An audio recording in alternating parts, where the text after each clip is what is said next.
자동차를 타고 해외여행을 간다면 가장 당황스러운 순간이 있죠. 바로 운전석이 반대일 때 영국에서는 운전석이 오른쪽, 미국에서는 왼쪽. 대체 왜 나라별로 운전석 위치가 다를까요? 사실 이건 단순한 우연이 아닙니다. 나폴령 때문이라는 설, 미국의 자동차 산업 때문이라는 설까지 있는데요. 오늘 운전석의 비밀을 파헤쳐 보겠습니다. 먼저 과거로 돌아가 볼까요? 사실 원래는 대부분의 나라가 좌측 통행을 했습니다. 이유는 간단합니다. 과거 유럽에서는 기사들이 말을 타고 다녔습니다. 그런데 대부분의 사람들이 오른손잡이였죠. 말을 타고 검을 휘두를 때 왼쪽에 있으면 오른손으로 쉽게 방어하고 공격할 수 있었습니다. 그리고 말에서 내릴 때도 왼쪽으로 내리는 게 편했기 때문에 좌측 통행이 일반적이었죠. 그런데 시간이 지나면서 우측 통행이 등장합니다. 이 변화를 만든 인물 중 한 명이 바로 나폴령입니다.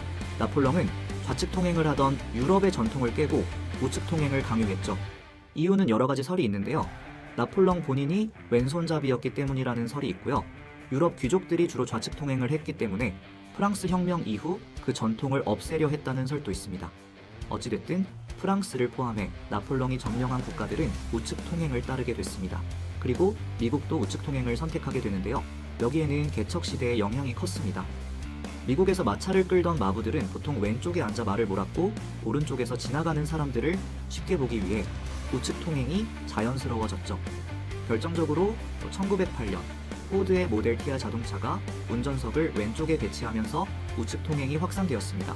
그렇다면 왜 영국과 일본은 여전히 좌측 통행을 할까요?